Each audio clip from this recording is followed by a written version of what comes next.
One of these days you're going to catch me with the glasses on. It's not a good look, but a good look, and so much more. It's none other than Linda Scott, of course, running for Lord Mayor there in Sydney. Peacock and all, I love it. Of course, she represents local government at the highest level around the entire country. Passionate Labor lady all the way through. Bridget McKenzie joins us now, the National Senator as well from wonderful Victoria. How are you, Rockstar? Great to be with you, Paul, on the border here in Wodonga. Good stuff. All right, now let's talk about logging, because there has been a little bit of commentary here around the types of people who we all know, the anti-logging protesters, but who they decide to take with them to a protest and to an active area, including this image of a toddler that ended up turning up at one of those sites. I can't stand when people use kids as their way of making a political point. I'm imagining this is their way of somehow introducing them to a life of activism. But we just saw there a little preview too, that the lefty media has worked out that you would like to change some laws in and around logging. So let's deal with this. Bridget, what do you want to see change when it comes to the laws in and around logging in this country? Yeah, well, you're dead right, Paul. I want to see the ultimate renewable industry, being our fantastic timber industry here in Australia, have a bright future.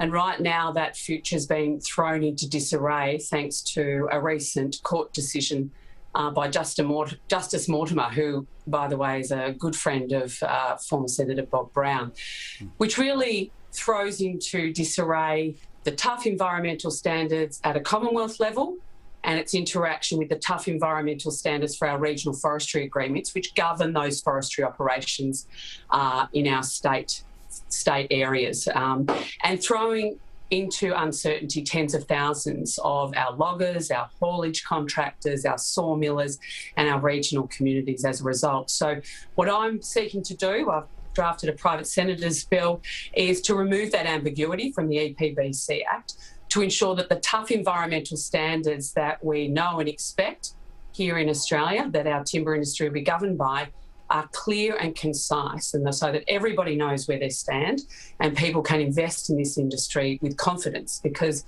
what we've seen over recent years is an increase in green lawfare, with third parties taking out cases against our forestry operators and our loggers, and every time they do that, they lock up a coop, and that is a whole group of people that don't get to go to work until that particular issue is resolved. So removing that ambiguity means we can have tough environmental standards that gives us all the confidence we need, that we've got our forestry systems managed in an ecologically sustainable way, but that we can also give certainty to our industry and protect local jobs. How does it take on things like the Victorian government, who have effectively said no to the logging industry? They've moved on it and they said that it was into the never, and then they brought that forward. They used in part the cover of COVID to shove all of that through. What does it mean for the forestry industry in Victoria?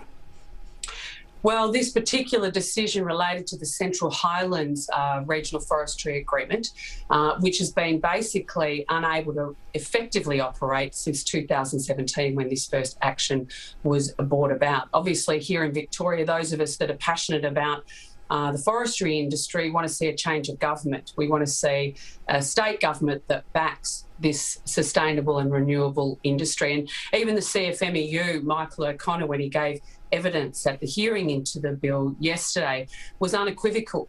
He said this needs a bipartisan approach. At a federal level, we've got the EPBC Act, but it also has an equivalency with our regional forestry agreements, which follow the state framework.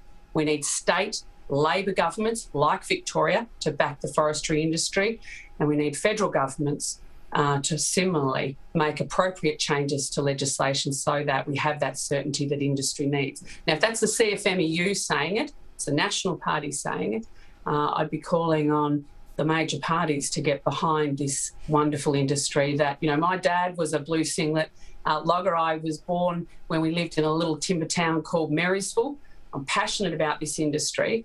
We need to be proud of the fact that timber harvested in this country is replanted, each and every tree, and that it is produced in some of the toughest environmental standards in the world. We need to be proud of that instead of substituting it with timber from Indonesia, from Thailand and Malaysia, which doesn't have the tough environmental standards that our industry has to be subjected to. I'm with you.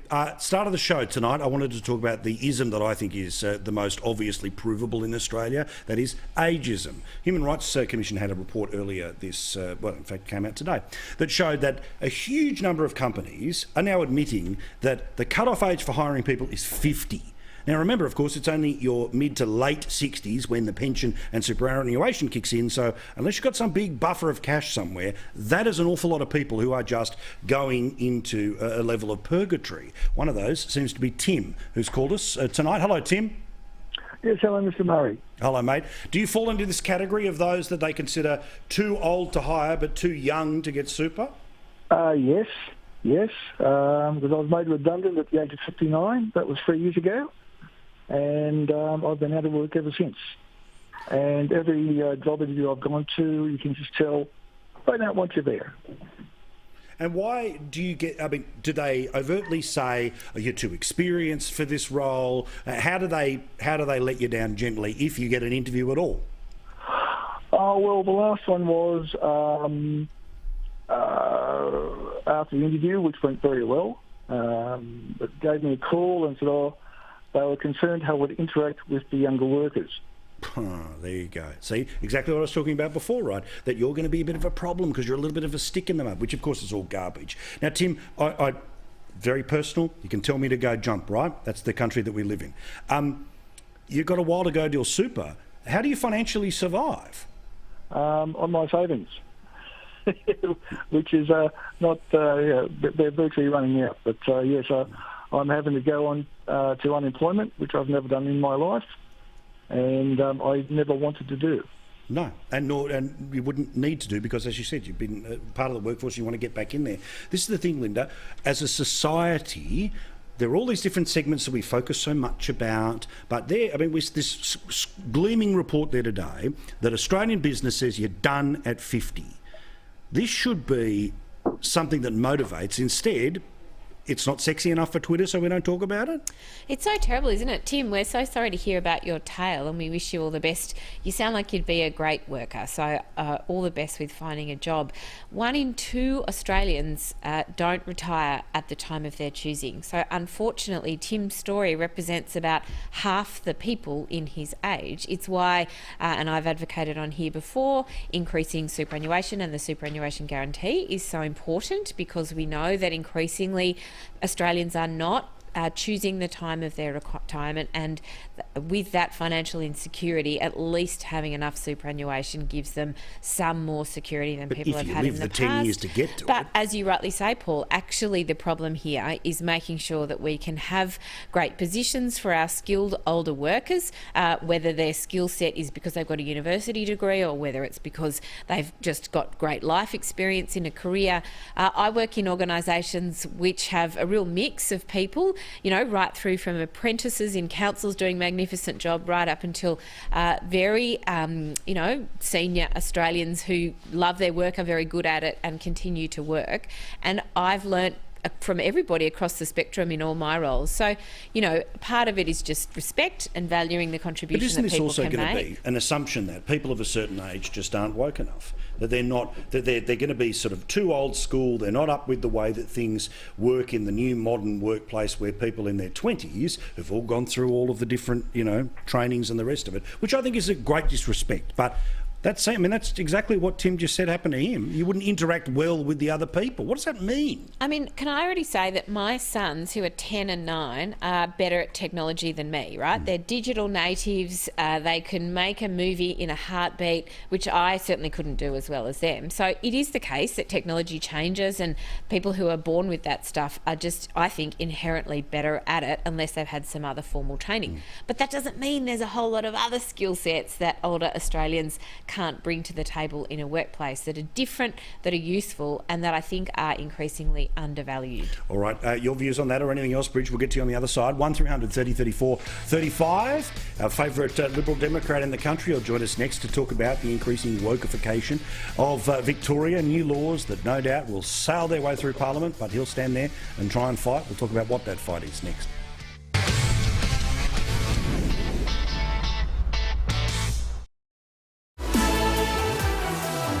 This program is brought to you by Wingman Beer. Find your wingman.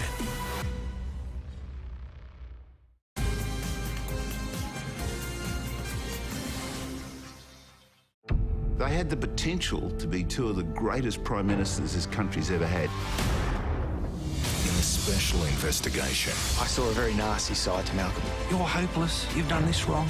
How two men, Both were outsiders. both brilliant, They were both the saviours for their party. ultimately failed. Is your brother a good man? Men in the Mirror, 8 p.m. May 2nd. When athletes prepare to take on the world's best, they face a grueling routine full of challenges.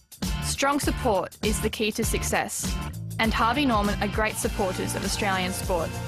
Smart appliances sure do make life easy, and that helps me make the most of my downtime. As I prepare for the Tokyo Games, I'm really excited to be partnering with Harvey Norman.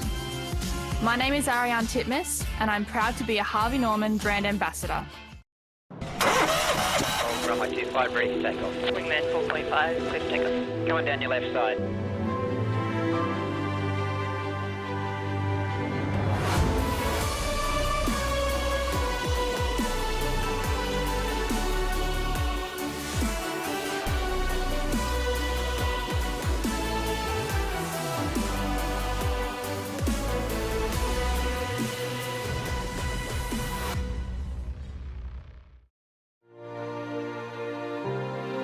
Your home, built with Austral bricks.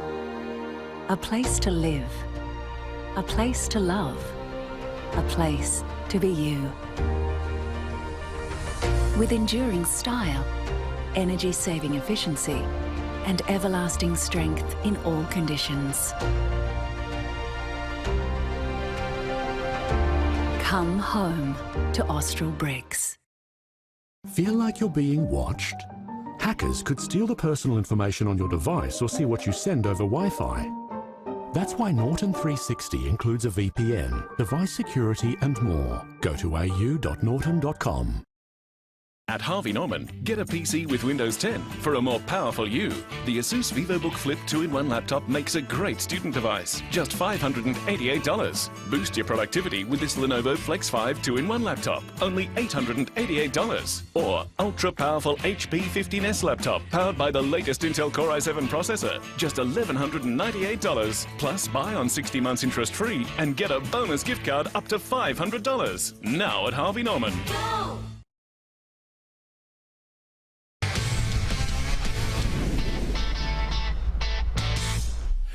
Quick, race back to set, Paul. So if I collapse at any moment, you know what I was doing. We're here with Bridget McKenzie, much fitter than I, as is Linda Scott, much fitter than I, but alas, a little reminder about how unfit I happened to be. So David Limbrick is the Liberal Democrat in Victoria, and he joins us now because there's yet another little change to people's freedoms, which is ever so slowly marching its way through the Parliament, and no doubt there'll be others that'll say they want to fight it, but this bloke's actually going to do it. So supposedly they want to change Anti-Discrimination Act after the swastika had been shown in public. Now, obviously, I think there is a massive issue with that. You shouldn't be allowed to do that. But, surprise, surprise, just like, as always, the headline is about the swastika, but the detail is lots of other things. What are they really trying to change here, mate?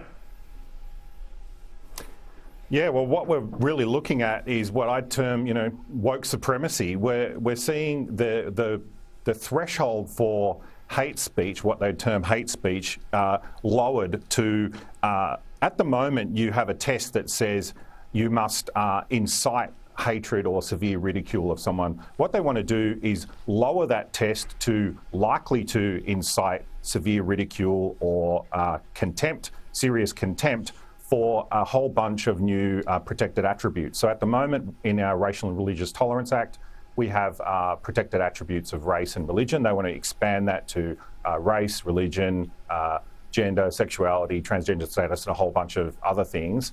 And I think the problem that we see with this sort of thing is who decides on what severe ridicule is, who decides on what contempt really is. And I think there's a very big problem with, when we've got some of the legislation that's come through Parliament recently, where people are discussing these things, I think, in good faith in lots of cases.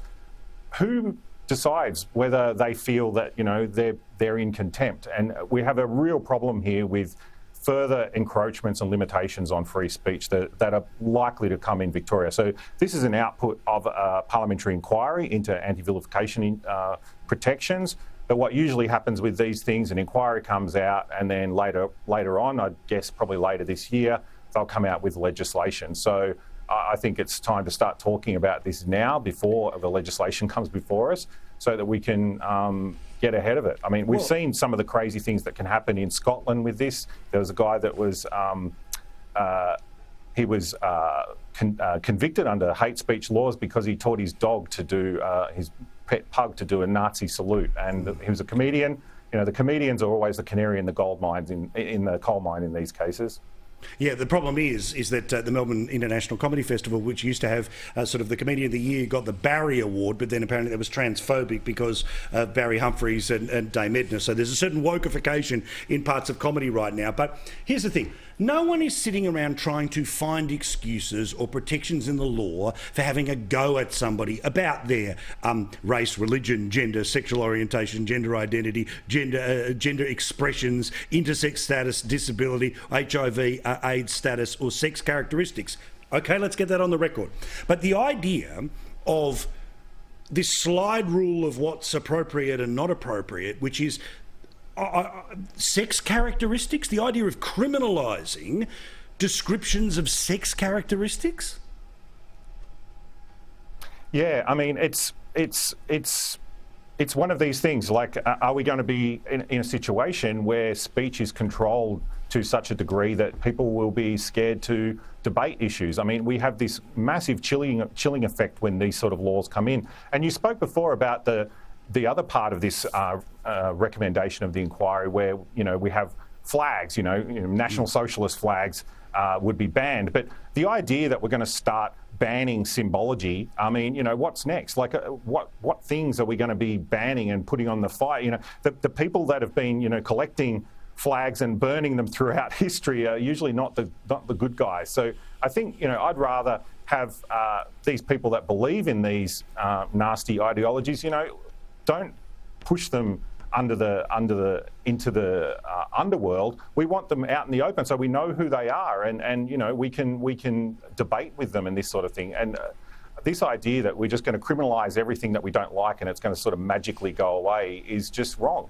Yeah, good on you, David. You'll find out more on his Facebook page. We'll keep talking to him. David Limbrick there, who's the Liberal Democrat in Victoria. Your thoughts on that or anything else? 1300 30 34 35. Here with Linda Scott, here with Bridget McKenzie. We'll get to your calls, including Daryl right now, who I think is in northern New South Wales. Hello, Daryl. He is. I've been on before, Paul. Hello. I've spoken about my boy at 12 going the streets. Yes. And that was about 25 years ago. And I just really appreciate Mark for what he's doing. Because I know I write you a few emails and probably annoy you. Not at all. But it is something that once you've been through it, you know what it's all about. Now, it's people like Nicholas, unfortunately, that doesn't understand that you just don't leave a kid on the street. Yep. And I'm not saying lock them up, but there are places like boot camps and all that could be made for these kids to go out and have a bit of a life taught to them.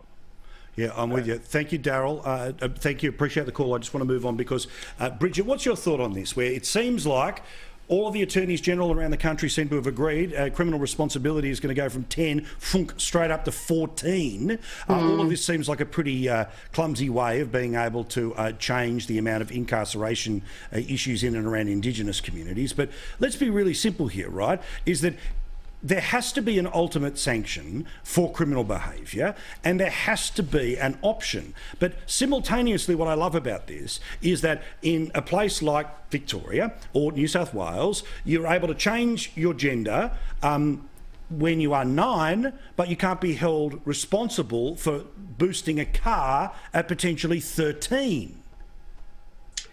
Look, Paul, I think if you went out on the street of any country town or regional capital across the country, you'd find incredulous faces when you just put that simple proposition that you just did in that previous sentence. It is just crazy. I I want to know who these people are actually talking to in our broader society and community that they think that's okay. Governments and parliaments are there to be reflective of the will of the people and to enforce the norms and standards of society through as light a touch legislation as possible.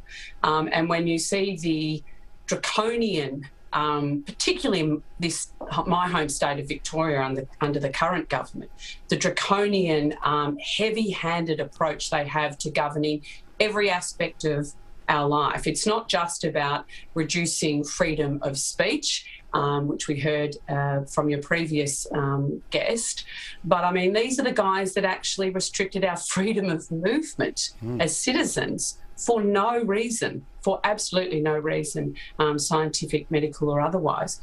So I think we need to be rightfully concerned about where governance and governments more generally are taking their power. I'm a true Burkean conservative. I think power consolidated is very, very dangerous, and it needs a watchful people and citizenry to expose its excesses. And I think we're actually, the COVID pandemic has seen us at our very best, and it is also providing, I think, a bit of a mask for our very worst, particularly for those that hold political power. No, I agree completely. I mean, Linda, part of your job is, firstly, previously used to be going around all the regional areas of New South Wales. Now, of course, all over the shop, around the country.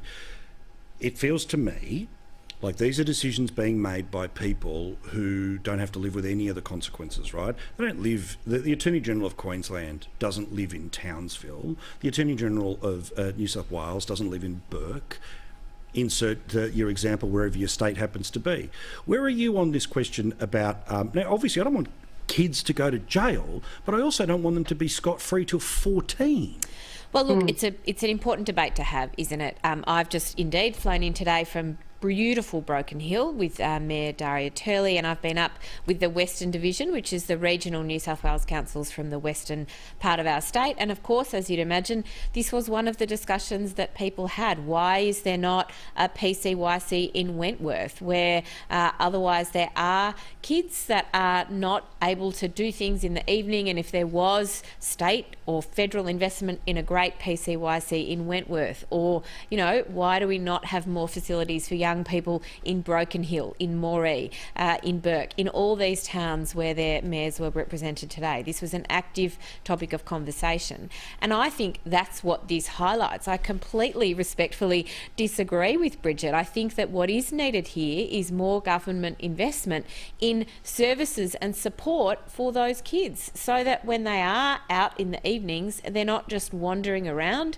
they're out at a PCYC, or they're out volunteering with a bunch of their mates, or playing footy at the local footy club with a supported coach and a team around them. These are the kinds of things that provide support to these kids, because the answer is not, and I'm going to say this as clearly as I possibly can, putting an 11-year-old in jail.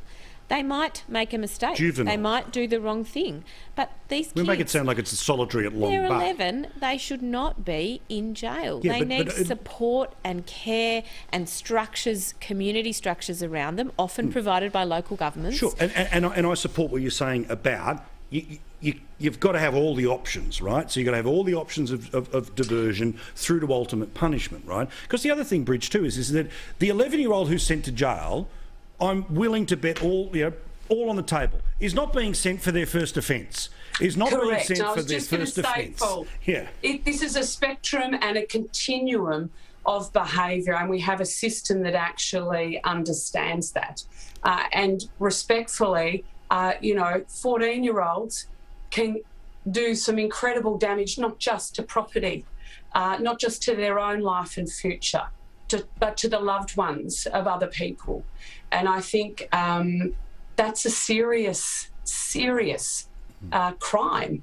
And people need to understand, as we all grow up, that there are consequences for action. Now, the sad case is if you start, by the time you do get into the justice system in a significant way, the recidivism's high. It is very hard to break that cycle.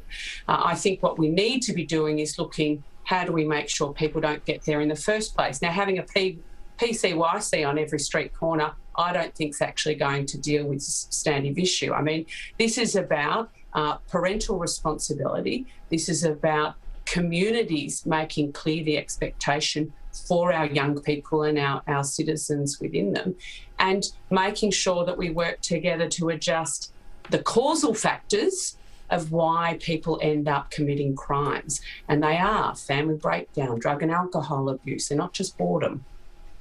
Well, let's talk about the weirdness here, right? Where the Attorney General of Queensland would have you believe that government is about to put tracking devices on youth criminals in Townsville, while at the same time working out how for them not to count as criminals at all. Madness. 1300 30 34 35. Where are you on this? Are you with Bridget, Linda, me, whatever? 1300 30 34 35. More to talk about here on Paul Murray Live.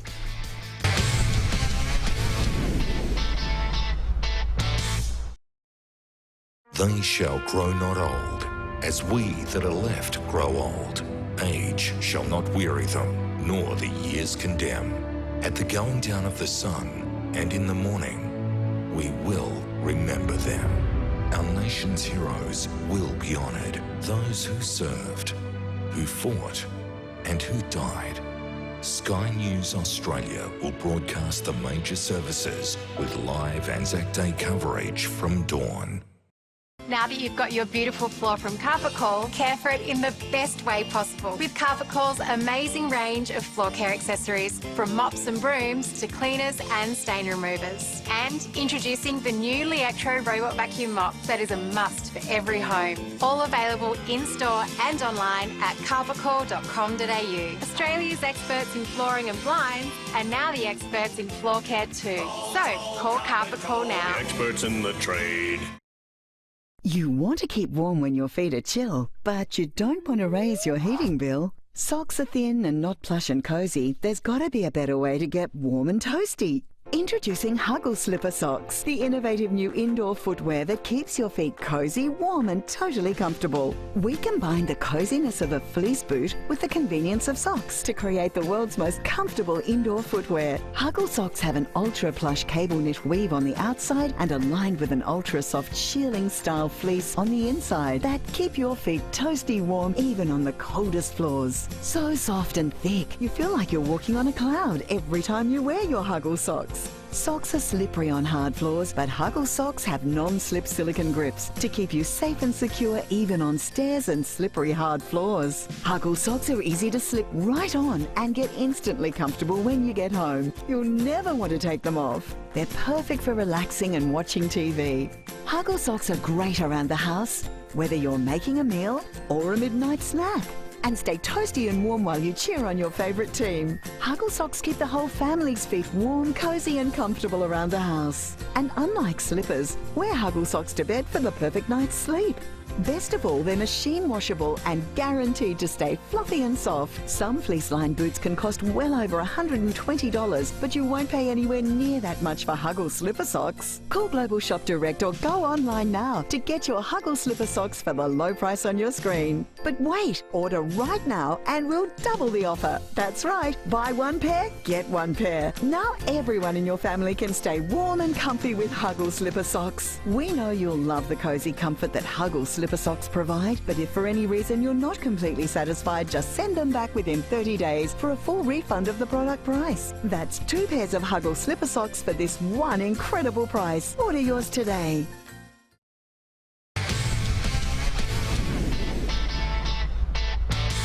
Looking forward to Gleeso about 10 minutes from now with the front page. Back again, of course, tomorrow with Paul Murray Live and Paul Murray Later. If you would like to record both, pretty simple. Get there on the Foxtel IQ and jump onto our Facebook page for all the show notes and information there after the program each and every night. Facebook.com/Paul Murray Live. We are here with Bridget McKenzie, the almost said the bad word, the Nationals Senator from Victoria, and I wouldn't dare ever say Labor choice to be the Lord Mayor of Sydney, but of course the person who represents local government all over the country. She's off to Darwin tomorrow, beautiful part of the world. Beautiful part. Kira Lee, or Carly rather, is joining us now. Carly, what do you want to talk about? Hey, Paul, of all the things I could talk about, I'm bringing up the Crayola crayons tonight. Oh, isn't this lovely? They've wokeified, right? We're from 1885 to 2020. They only had skin tones. Now it's every colour. Specially formulated 24 colours representing people of the world. Beautiful. God love them. They've solved racism. My goodness, my 12-year-old daughter has brought this up to us tonight, actually, and she says, how does this work, Mum?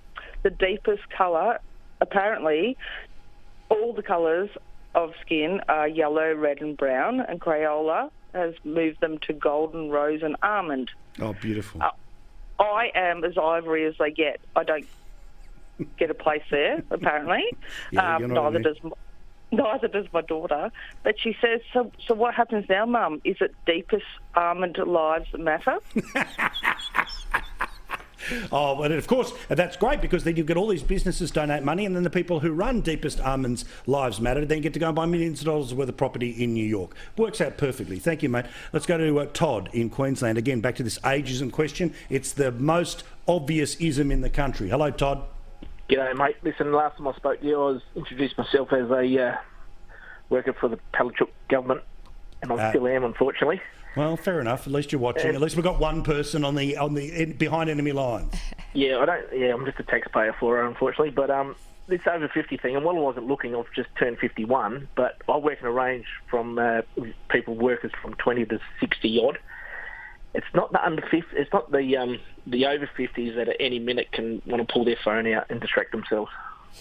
Yeah, it's exactly the point. Exactly the point. I mean, but Todd, do you feel, now again, public sector, right? But do you feel the walls sort of starting to move once you hit a certain age?